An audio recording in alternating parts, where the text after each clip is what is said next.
My time at Capitol Records was among the greatest thing that could ever happen to me because I was a young guy in my 20s, early 30s, and especially the most important part of it was that's where I first met your mom, who eventually became my wife about 15 years after I first met her. But that's what part of what Capitol meant to me. It was terrific.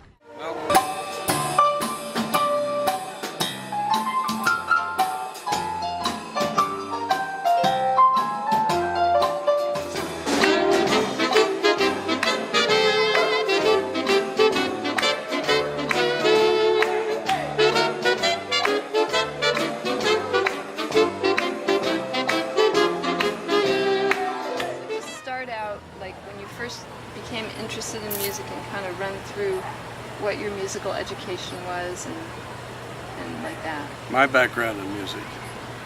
Well, I started playing in the 5th grade. Okay. I was about 11 years old, or 10 or 11, and I tried out the French horn, which is a horn nobody blows good, so they say. A wind that nobody blows, well, whatever. And quickly graduated to the clarinet because I could put my fingers down on all the holes and make different notes. The French horn is not that easy. You only have 3 things to work. And I started playing in the band in grade school. I have a picture of that, as a matter of fact, 1941 I think it was, or 1940, before Pearl Harbor, 1940. And I played clarinet in the band all through junior high school, first in Tulsa, Oklahoma, and then in Oklahoma City.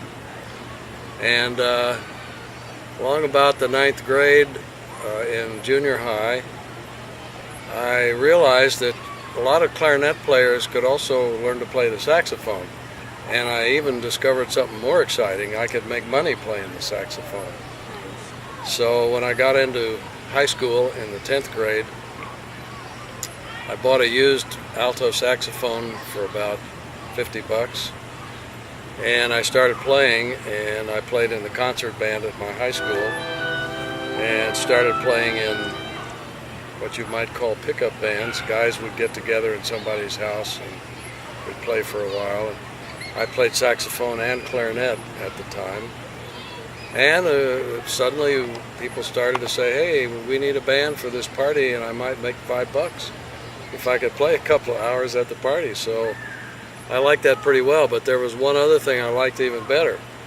A lot of girls were attracted, well, yes, look out. A lot of girls were attracted to musicians, so I thought this is a real way to go. Make money, attract girls, get through school this way. Boy. Have fun. Yeah, well it was, because I met a lot of guys that felt the same way I did, and I did a lot of practicing. My mother especially really supported me in playing the instruments. And when I got after the late 11th grade, I was playing in the high school, the official high school dance band in Oklahoma City. We called it the Sooners. And that happened to be in 1944 when most of the adult professional musicians were off to war somewhere playing in the service, and they needed dance band players in town. So it was a great time to break in to actually playing professionally in various venues. Some of them good, some not so good, like the honky tonks we had in Oklahoma. In fact, that was one of my first experiences playing on a bandstand where there was chicken wire between the my band. God, like the Blues Brothers. Well, that wasn't a gimmick that they tried. The Blues Brothers knew what they were doing. Down in Oklahoma, the honky tonks had to have chicken wire because when the beer drinkers got a little crazy, the first place they'd throw the beer bottles would be at the musicians in the band. And that was just for pure protection. Oh, how funny. So, what was that about the time you met Les Paul? yes. Well, I was a senior. Tell us just briefly about meeting Les Paul. All right.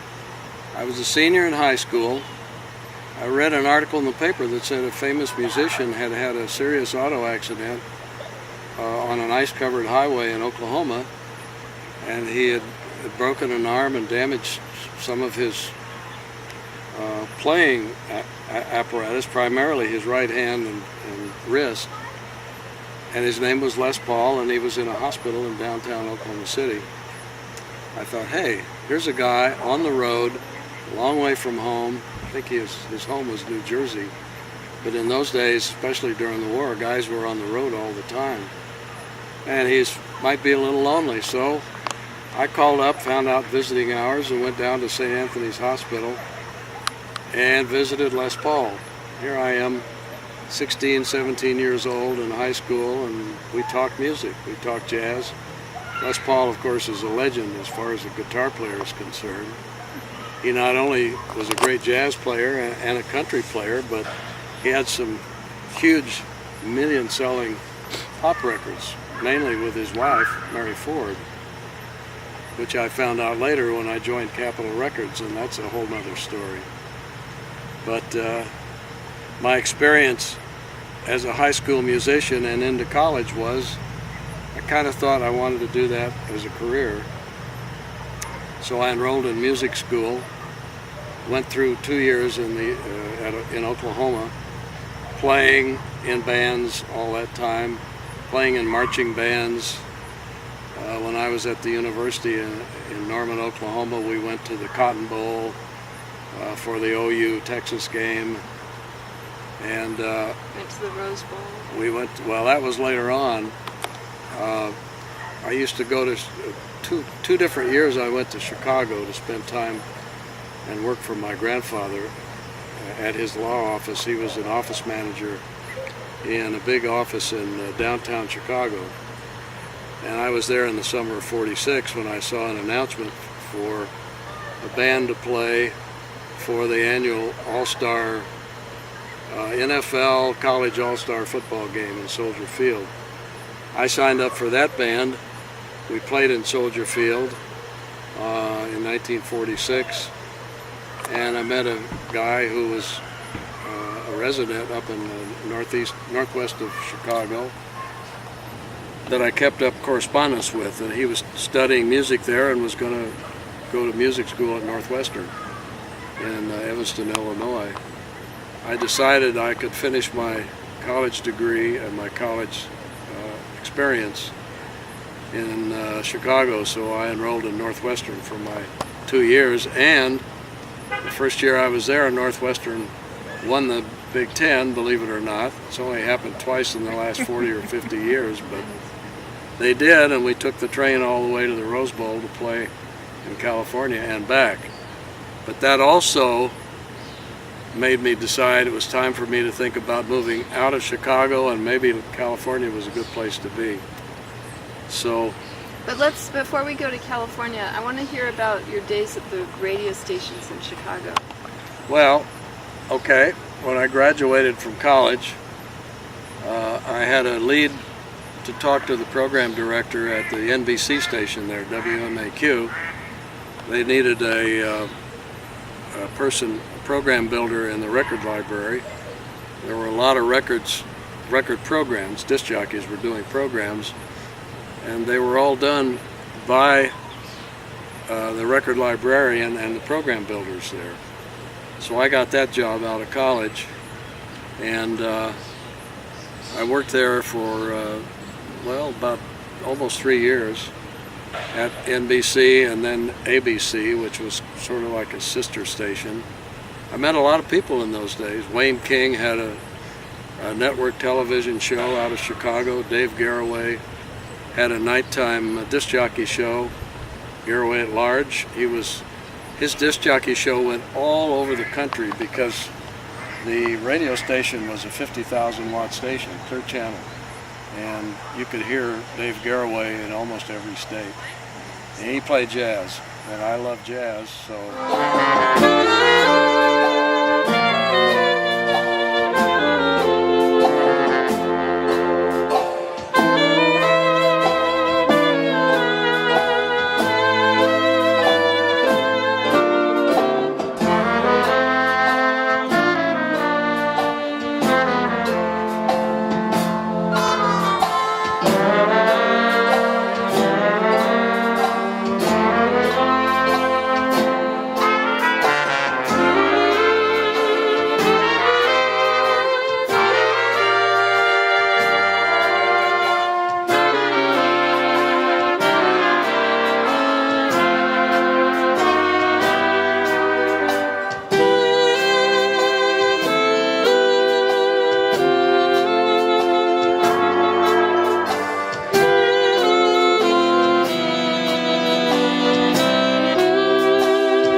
tell us the story about when you saw Frank Sinatra. Okay, we're sitting in the audience in the recording studio. The band is all set up, and Sinatra isn't there yet. And everybody's kind of watching the band, and all of a sudden, for no reason, every head turned toward this door in the back. And here comes Sinatra with his trench coat and the hat and the cigarette, walking down the aisle. And it was like he was a star. I mean, he just shone. And he was a little skinny guy, really, but something about him just went like that. Anyway, he set up, and this song he was doing, the soliloquy from My Boy Bill from Carousel. And he was a perfectionist. Everything had to be just perfect in the head, take after take. And at one point he stopped, and between takes, and he said, "You know, this ain't no Let Me Go Lover, is it?" Let Me Go Lover was a pop, you know. Big hit then. Big hit then. And it was just fascinating to watch him work, because he was cool, he was nice, but everything had to be perfect. And it was just a memorable evening. So they invited everybody who worked for Capitol? No, it was usual that people were just trailing there if they wanted to. Oh. Your dad said, you know, why don't you come and watch Sinatra record something? I said, okay. After work, you know. Right. It's like people would drop in and drop out. It wasn't like a big invitation. And you were working at Hollywood Hi-Fi, right? Hollywood Hi-Fi. What was the name of it? Hi-Fi? Hollywood Electronics. Hollywood Electronics. Right. On Melrose. Oh, it's on Melrose? Mm-hmm. Oh, I thought it was on Hollywood. 3 or 4 big hi-fi stores on Melrose. They were all in a row. Back in the 50s, when hi-fi and stereo first became It big, was a big deal. that's where they And were. Irv Stern's office was right across the street, as I remember, or down a little ways. Cost. Yeah, it was, No, well, he carried Cost, yes. And he carried Fisher and who else? Harman Kardon. Harman. Yeah, he was related somehow to Jane Harman through, I forget how. Or Sid, I don't know. Anyway, Sid Harman's famous now. He just bought Time magazine for a dime or something. Oh, cool. $1. Oh, $1. $1, really. Anyway, I remember, you remember Irv Stern. He was always so funny. He took Inga and me to lunch once, and we were both pregnant. That was Adam and you. And when the hostess came up to him, how many, he said. Oh. 5. So, that was an interesting job. When I quit, they had to hire 2 girls to take my place. Right, and you worked up until I was born, right? A month before, yeah. So, can you talk about going to you both were at the opening of the Capitol Tower, right? Yeah. Mm-hmm. So what was that like? We weren't just there, we were working. We were helping give tours. We were talking to people about it. We were answering questions. We were handing out literature. It was a great big deal in Hollywood, like a premiere with searchlights and people pulling up to the red carpet. And Johnny Grant was the MC, who was a friend of ours, and he did stuff in Hollywood for, God, 50, 60 years, I The guess. honorary mayor of Hollywood. He was, Yeah. And we were just guests. I mean, the family. Right. The families were just guests. And we, of course, came to it. Yeah. And I brought you because we didn't know about babysitters then, or we couldn't afford it or something. I was like 2 months old. Mm-hmm. I thought it was in the spring. It was in April. Yeah. Yeah. And so you came in February. And I don't think we ever had a sitter right away. But John Wolfman used to babysit you Right. guys. Yeah. And what else? Harry Schaefer and Jack Gunder. They were the partners that owned Hollywood Electronics. And they were characters. Jack, unfortunately, was a big drinker. And he was a real nice, easygoing fellow. But he was just a lost soul. I mean, he used to get sick and everything at work. And he had a hysterical wife that would call up and wonder how he was doing, and I'd say, oh, fine, you know. Oh, is that at Hollywood Electronics? At Hollywood Electronics. And Well, I want to, as long as we're going into controversial stuff, I would like to talk about the time that Playboy magazine wanted the Capitol Stars for their All-Stars band. They did what? They wanted... Playboy magazine wanted to have the Capitol All-Stars play. They wanted them for a concert or To something. play? Oh, I didn't know about that. I didn't know about Really? I knew there was you a... guys, that was why Dad got fired. Well, he got fired That for was another different. reason. Capitol did not want to advertise in Playboy because of the content of the magazine. And your dad and most of the rest of us did because Playboy had a huge readership among young people who were buying records. But there was a political thing with the management of Capitol, which was a little more straight-laced, maybe unrealistically so, compared to what made good business sense. This is my take on it. Now, somebody who was there at the time, who might still be around, might disagree with me, but in my opinion, and I think Paul would Well, they said it, agree with that. the Capitol people, Glenn Wallach and those old guys, said it was pornography, Yeah. and they wouldn't be associated with it. They objected to naked women in magazines, even though Playboy had a huge following already, and there was a lot of advertising in there, and including record companies. And your dad knew Hef. They went Right, to they college were in together. college in the military. Hef graduated a year ahead of your dad, but they were, and Roderick had worked with Hef at Esquire before. And if you're in the entertainment business, you have to do a few things that are necessarily a little crazy. And some of us were a little crazy. So, Well, they were young guys and That's right. eager beavers. Yeah. Do you remember when Irv Stern, you were still preschool at that time, you were a toddler, and Irv was always kidding around. He said, Nori, do you know why your dad got fired at Capitol? You said, because he didn't keep his desk clean? You remember that? Yeah. there was another thing about Capitol that was interesting, and this is not very serious, but kind of an interesting sort of a slantways look at the way things were. In certain departments, there were managers who didn't want people to smoke pipes.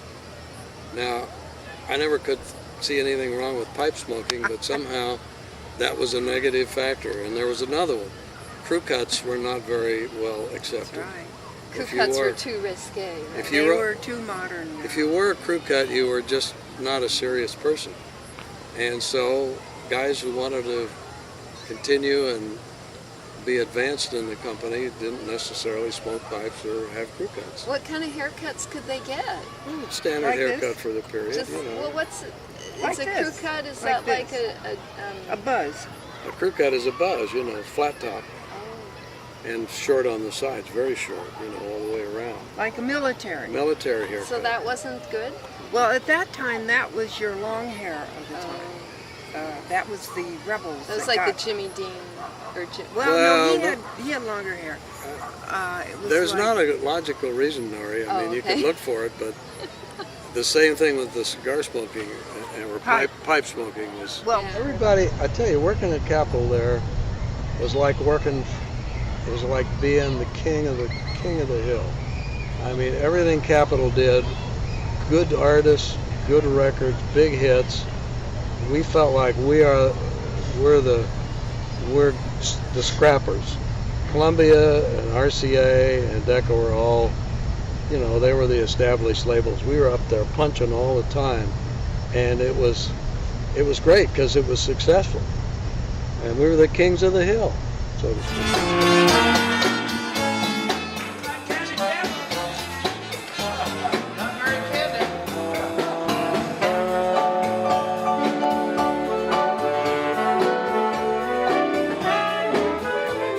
Chicago led to Capitol Records, and working there, of course, I said, hey, Capitol's headquarters is in Hollywood, California.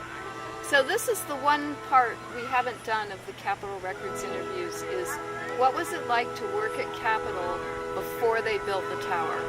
Oh, it's hard to describe. Capitol was a young company full of charging guys who wanted to do stuff and make a name for themselves. We signed record artists at some of the other companies. There were only 3 at that time that meant anything: RCA Victor, Columbia Records, and Decca. Decca's not even around anymore.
Well, K-Star, Les Paul and Mary Ford, Dean Martin and Jerry Lewis came in, Stan Freberg, who was a great comic guy. A lot of people don't remember him nowadays, but he's been there. Andy Griffith, who became a TV star, Andy of Mayberry, you know. Who's the one you mentioned? Danny Kaye? No, he was on Decca, I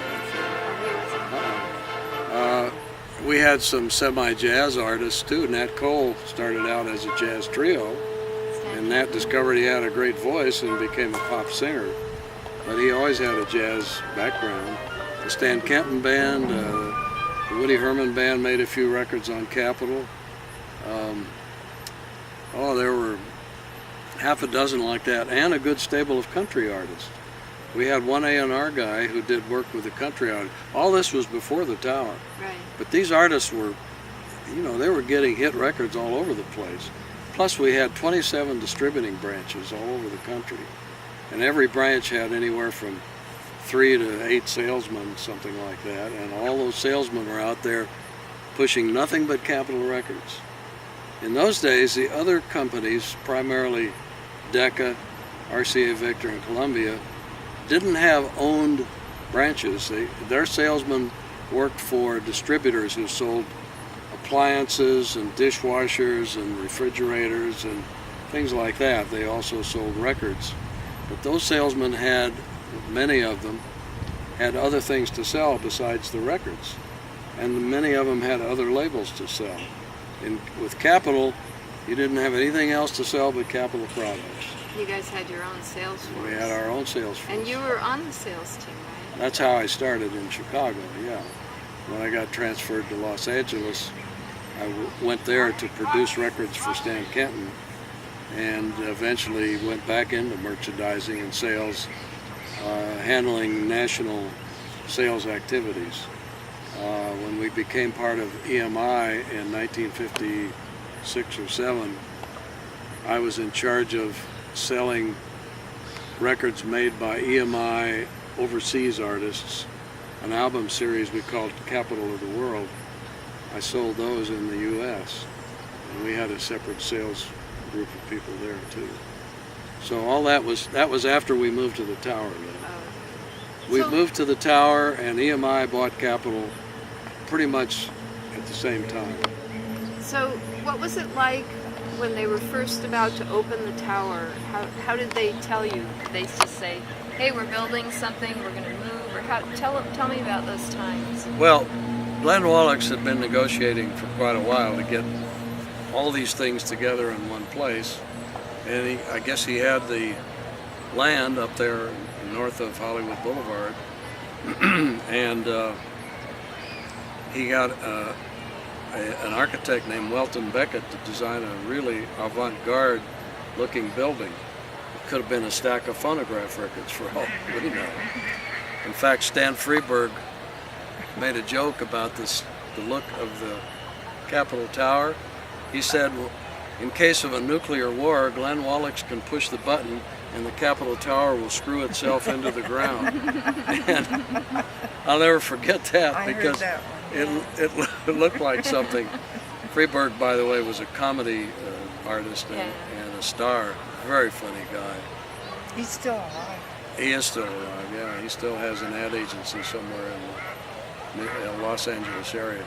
But when we were getting the tower ready and getting ready to move in there, it was very exciting because everything was going to come together. The studios would move out of Melrose up to where that new location was. All the activity at 1507 Vine Street would move in there. Everything would be sort of consolidated. The distributing branch was still separate, but everything involving Capitol Records Incorporated was in that space, and all the recording stuff was there. It was great. Do you remember like what each floor was for? Like were the executives on the top, or how? Top floor was the 13th floor. That's where the vice presidents were, and Mr. Wallach, who was the president, and the head counsel, the number one attorney. The next floor down, the 12th floor, was the artist and repertoire department. That was where we had the guys who actually were responsible for producing the albums and singles. Lee Gillette, I can't remember all the names. I would probably think of them if I sat down and make a list, but there were about 5 or 6 A&R guys up there. Francis Scott was in charge of albums. A good friend of mine, Bill Miller, was one of the album producers who was up there. Ken Nelson handled the country artists. Each A&R man had a certain stable of artists that he worked with. Lee Gillette handled Kenton and some of the jazz people. And Voyle Gilmore handled Frank Sinatra, a couple of people like that. The 11th floor was all the promotion and merchandising activity. That was advertising, merchandising, the weekly wrap-up, which Bill Muster did, the Capitol browsers and the material that went with our various album releases were all produced and designed, well, not actually made, but designed on the 11th floor. The 10th floor was something like that, I think. The 9th floor, I don't remember. Capitol did not have all of those floors, though. Below the 9th floor, I think it was rented out to other people. But the tower filled up right away. Mm-hmm. And the studios started getting busy immediately. All the studios were there. Were the studios underground? Yeah, either underground or at ground level. Right. I guess not exactly underground. There might have been some. The only underground thing I can remember is the reverb chambers they built under the parking lot. But mostly the studios were at ground level, just about the entire ground area there. And the engineering department, where they would actually cut the master records and put everything together that they needed. The albums were first put on tape, then they were put on master discs, and when the masters were finished correctly, they were taken over to the pressing plant or sent to the pressing plant in Scranton, where we had another one.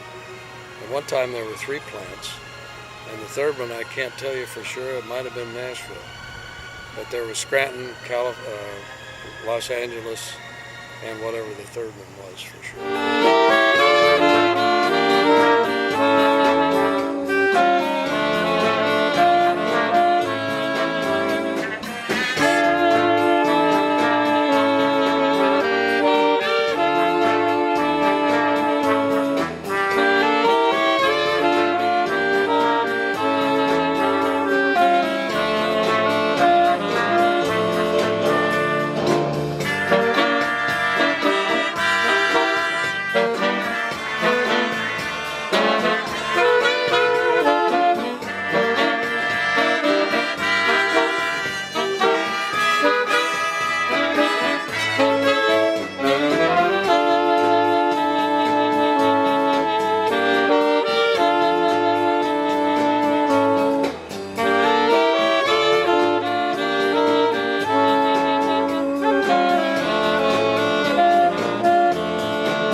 Okay, when you worked there, you first worked with Stan Kenton.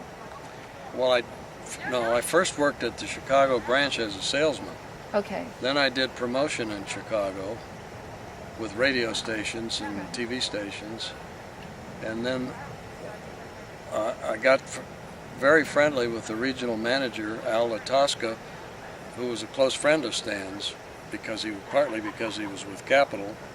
Stan was looking for somebody to produce jazz albums of his various players, his sidemen that played in his band, guys who were famous in their own right, besides being in his orchestra.